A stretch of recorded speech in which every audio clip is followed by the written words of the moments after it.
Tapos dito ang katabi ng ETW, Jollibee na. Oh, saan ka pa? Saan ka pa? Oh, Jollibee, oh. Oo. Yun ang area namin. Ganon kagaling mamuno yung aming mayor dito, na si dati si Pugi Lasatin. Ngayon ay si kapatid niyang naman na si Junjun Lasatin. So nagpalit sila ng pwesto. Naging congressman si Junjun Lasatin dati. Ngayon siya mayor. Si Pugi Lasatin naman ang naging congressman. So hindi pa pala available yung ating ano dito, yung overpass. Yung may overpass na tayo dito. Yun, tawid yan doon. Yun ang bagong Rafael Lasatin Memorial Medical Center. Yun. So ito bagong gawa pa lang. So hindi pa available, may harang pa. So mayroon pa sigurong ginagawa diyan. Kung ano pang meron. Tapos laking pwesto. Ito, standard yan. Hindi yan katulad ng mga ibang mga project na tinitipid. Tingnan nyo naman. Ayan, solid. Proud yan. Proud kami bilang isang Angelinius dahil sa aming butihing mayor at congressman. Yan ang tunay na nanunungkulan. Yan, squatter lang nung araw to. Jollibee. Meron tayong dito take away coffee. May PM ka din. Ayan, Black yung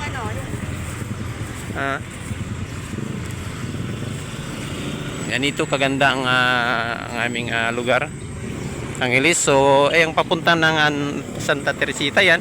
May gasoline station dito na Petro, ang laki. Katabi ng halos sa may lang sentro mismo.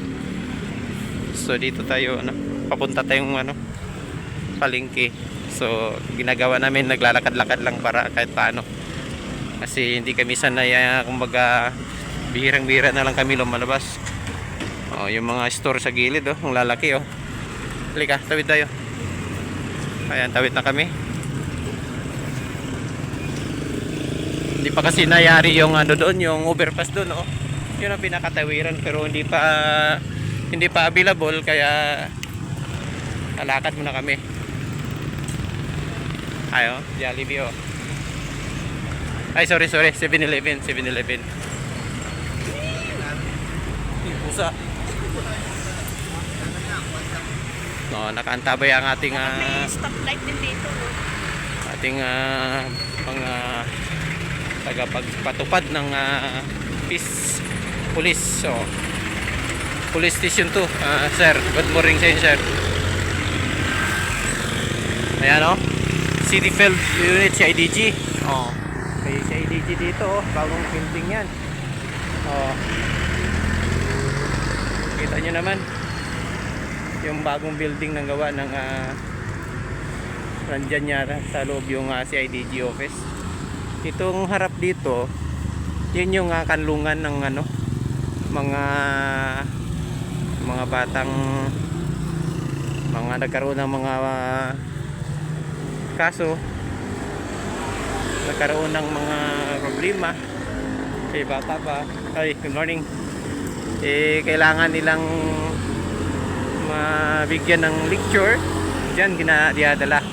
Alam mo yung mga nakagawa ng mga underage pa na nagkaroon ng krimen, mga slight na krimen. Dito yung DPWH, bagong building namin, sa may kanan.